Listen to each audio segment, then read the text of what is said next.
Hey guys, welcome back to another video. So today I'm doing a follow-up on the Enya Music Inspire guitar. I did a review of this a few weeks back and wanted to kind of do a follow-up after spending a little bit of time with it. Same disclaimer as with the first video. They did send me this unit to review, but I'm not getting paid to do this. So what you are hearing are my opinions. So the Inspire is the newest offering by Enya Music of their smart guitar. Basically, you have built-in amp and effect modeling as well as a built-in speaker. So you are self-contained. If you want to just jam this thing, you don't have to have amps, you don't have to have pedals, no cables, no power supplies. It's all built in, which is really cool. It also has Bluetooth, so you can stream music from your mobile device. As I talked about in my initial review video, it's a lot of fun because you can play with your backing tracks, you can play along with your favorite songs.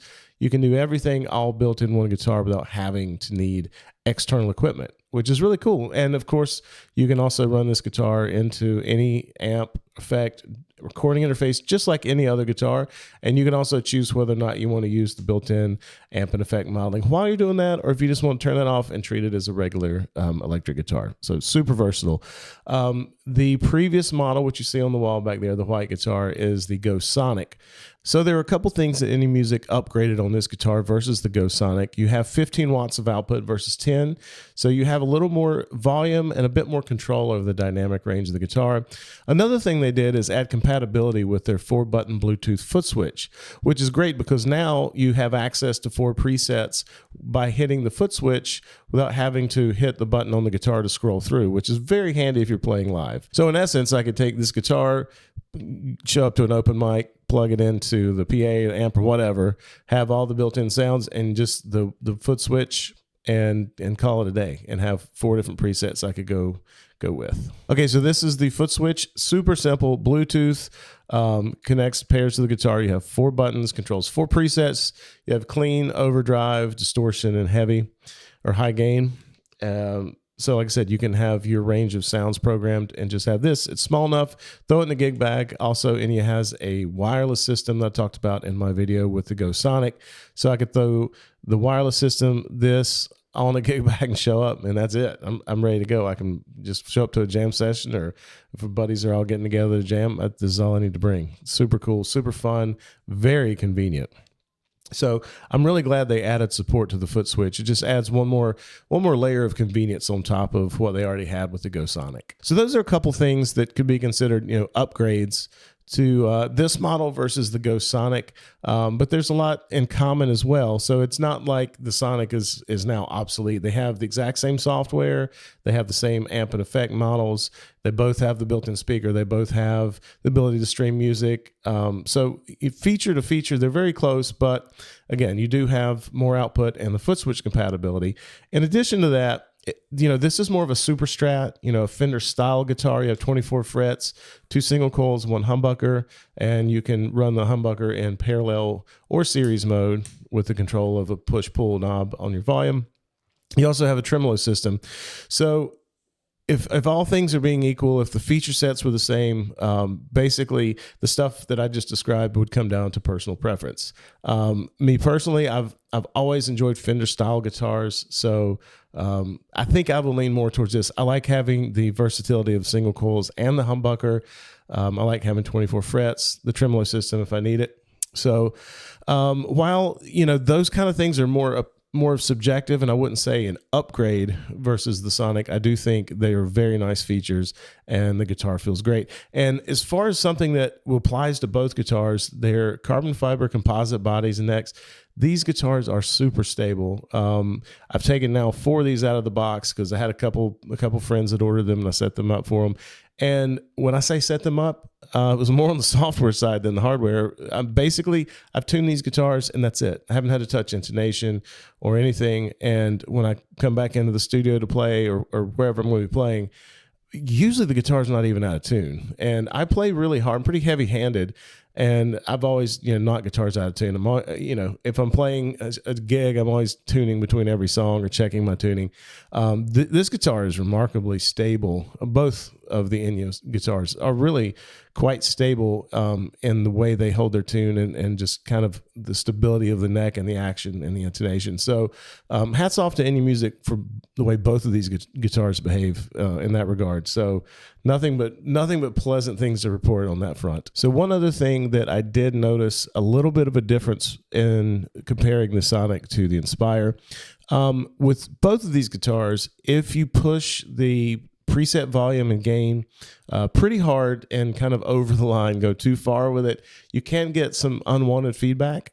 And that just has to do with the volume and the proximity of the pickup to the speaker. So it's not a design flaw. It's just, I've mentioned this in the past videos. It's just part of the way, the physics work with having that kind of volume in the pickup and the speaker that close together. Having said that, I found it easier to get to a more musical feedback kind of thing with the Inspire. And I found it a little easier to control. It could just be my just the setup I have personally and the way I played it just kind of felt a little different. So your mileage may vary, but I found that I actually was able to control that and get a pretty fun musical type of feedback. And it almost felt like playing with like a sustainer or an EBow kind of thing. So I'm going to play just a little bit and let you hear what I'm talking about and let you check it out.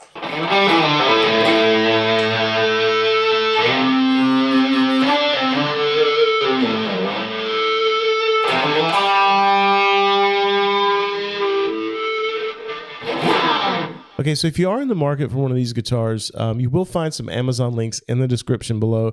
They are affiliate links, so it's a great way to support the channel if you are in the market for one of these guitars. As far as starting price point, they're a little over $100 apart. However, they are running some really good sales right now. As of the recording of this is May of 2025. You can get about $100 off coupon with the Inspire, and you can get a $60 coupon off on the Go Sonic. The Inspire starts about $559 for the black or white finishes. You go up like to the gray finish, what you're seeing here, it's a bit more money. So same with the Sonic. Some of the finish options are a little more expensive. So take that into consideration. But starting price point before the discount on these are about $559, and of course you can get a $100 coupon or discount there, and then you're looking at about $420-ish on the Sonic starting off, depending on the finish. So take that into consideration. I think both of them are really good values for what they do for you. I think they're both really good value. As it comes down to it, if I'm asked to pick between the two, I really like the Inspire. It's close. I like them both. And I wouldn't be unhappy with having either one of them as the only Enya smart guitar in my collection. But if I had to pick, I do like the Inspire. I do like the tremolo. I like the foot switch access, a little bit more volume, and just I just like kind of a Fender style. I like the Super Strat setup. That's a personal preference.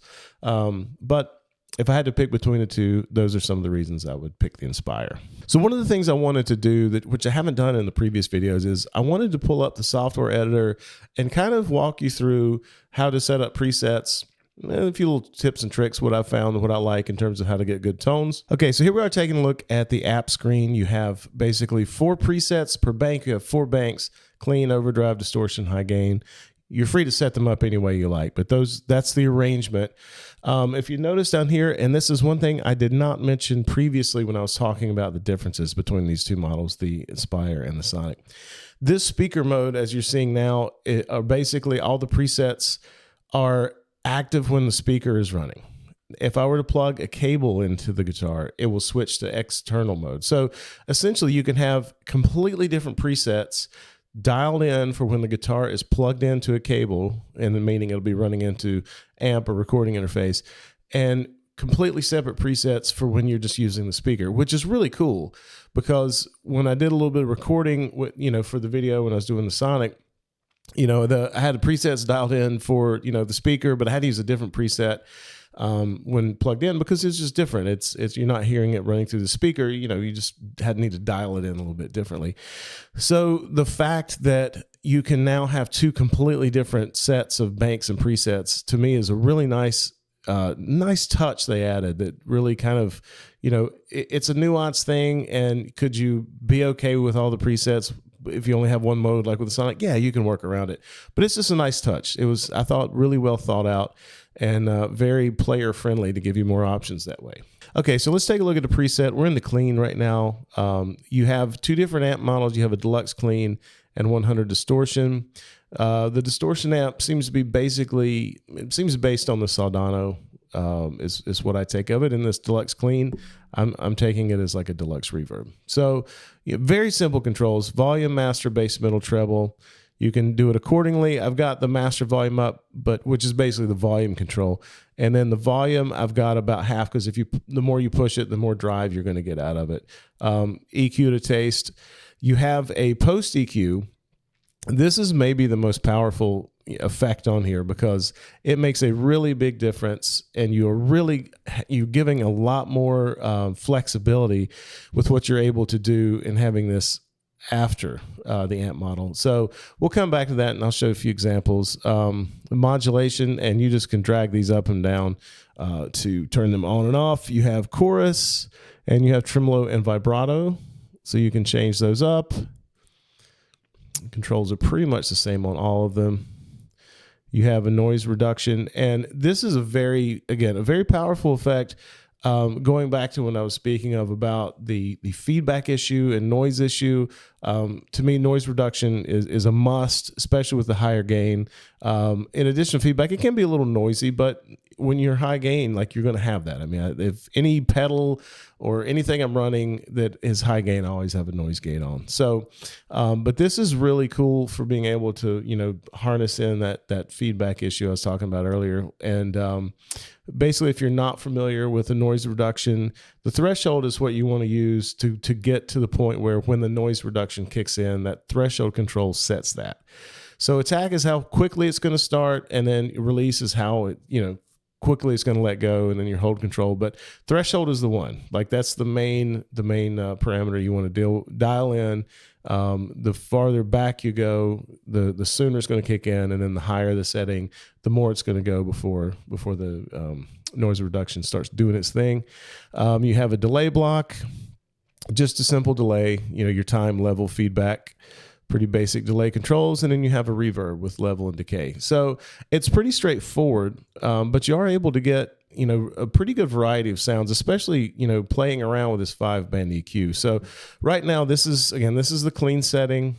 I'll let you hear what that sounds like. And basically, I've got one mic just kind of sitting off to the side, and this mic, that's all that's picking this up, because I want it to sound basically like you're sitting in the room. So that's why I'm not close micing it and doing any studio wizardry, just so you can kind of hear what it sounds like when you're sitting in the room with it.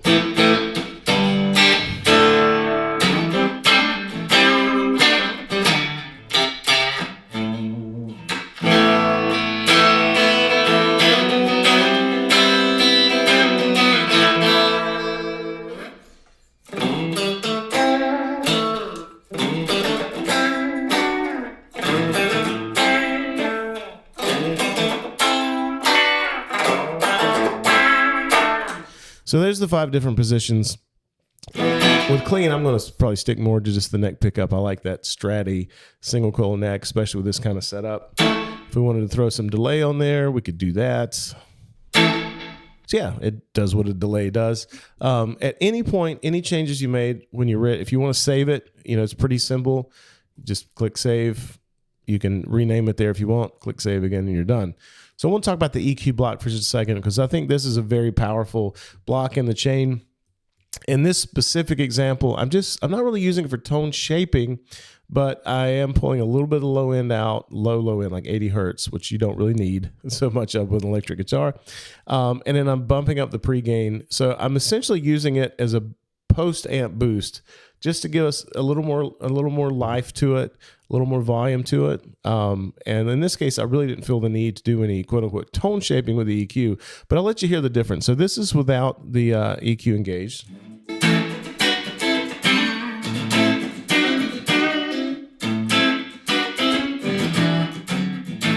So as you probably noticed earlier, like, I've got the master volume all the way up. So that's where the volume is at on the preset. I'm going to drop this in.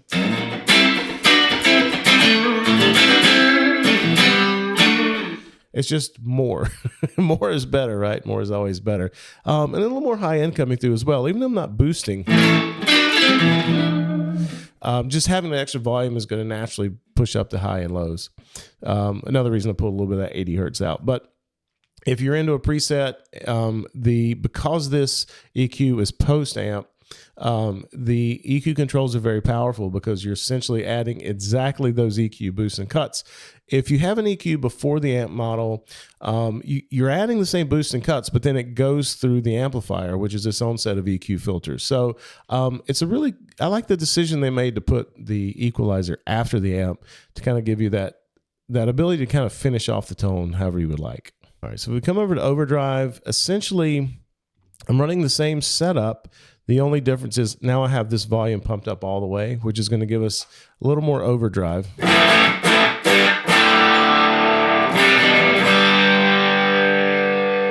And it's really cool. I still can't get past feeling the sound coming out.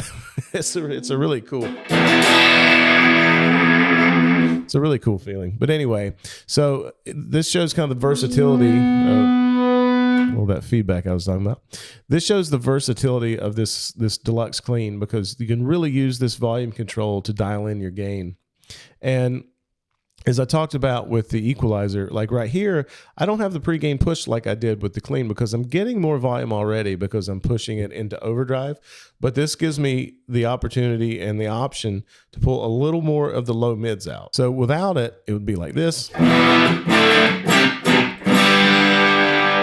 which is a good sound, but when I put it back in,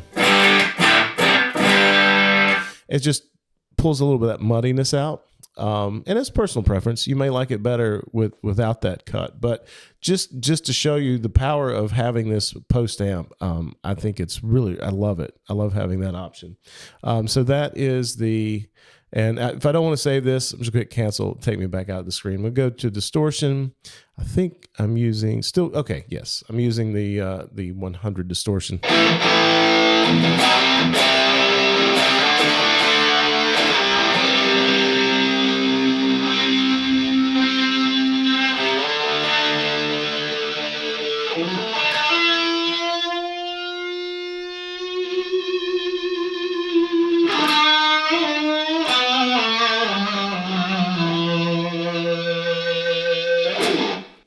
So that's really fun. That feedback can be really fun. You hear an obviously complete different tonal shift having this high gain amp. I don't really remember what I did on the EQ here. Not much. Pulled out a little of the 2.2K to cut back on a little to make sure there's no harshness in there in the high end. Boosted the pre-gain all the way up to get all the extra oomph I could. And that's one of the reasons I'm getting some being able to get some of that feedback there is because I have it pushed. And that's why. So I could get a bit more of that. Again, the noise reduction is your friend. So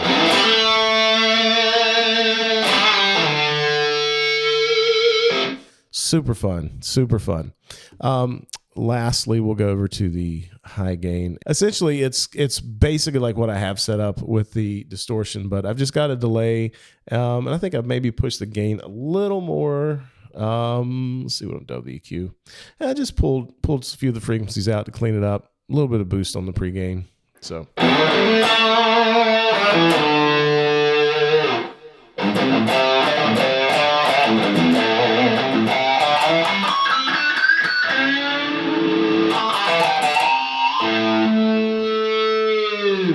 That's fun. It's just a fun guitar to play. There's just kind of an overview of how you would set your presets up. There, I'm used to stuff like the Helix and Tonex, all these things with lots of parameters.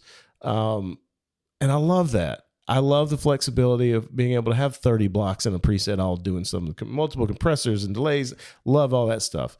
Having said that, there is a certain fun and simplicity that this has. You basically have two amp models. The first one, the deluxe clean, I can have it cleaned to pushed. And then, the high gain is the high gain. If I want a delay, I got a delay, some simple modulation, whatever. But it's just, you just go. You just dial it in and go. You don't have to spend hours and hours tweaking it, which I definitely can fall into the trap of that. But kind of neither here nor there, but I actually like simplicity. One of the things I talked about in my review is I wouldn't mind seeing more options added to the software side of this, to the maybe a drive pedal block. Would love to have that before the amplifier. Maybe with delay, have some different delay options like an analog with modulation, a tape delay, just more. You know what I mean? I have no problem getting by with what's in here. And again, I like the simplicity of it. It keeps me from twiddling and tweaking too much with all the settings. But at the same time, we can always want more. So, and more amp models. Sure, why not? You know, we have within the 2 amp models, there's plenty. You can cover all the ground you need to, but more is more. So hopefully in the software update in the future, maybe we'll get a little more models and more effects. But if not, I'm good. Like there's plenty here to have fun with. But you know, if I'm putting together a wish list, that would probably be on it. So kind of my final thoughts on Inspire is I really like it. I really, really do. Kind of like with the Go Sonic, I was a little skeptical. The Sonic really won me over. So actually by the time I got my hands on the Inspire, I wasn't really skeptical anymore. But the whole concept of a built-in speaker to an electric guitar, you know, I was like, yeah, this is probably going to be a little bit of a novelty thing, gimmicky, but no, it's really fun. It's fun for the beginner. It's a no-brainer for a beginner. You can start without having to buy amps and pedals and cables and power supply, all that stuff. You can skip all that in the beginning because the options have been somehow deal with that or just start with an acoustic guitar. And I started with an electric guitar. I mean, my first guitar was an acoustic, but very quickly I switched to learning on an electric because to me, it was just more fun. I was into rock and roll, I was into blues, and I wanted to play Zeppelin and Hendrix and all that stuff. So I wanted an electric guitar, you know, and coming up, you know, I started playing in the early 90s, longer ago than I want to admit. But, you know, little practice amps, solid state amps back then were not good.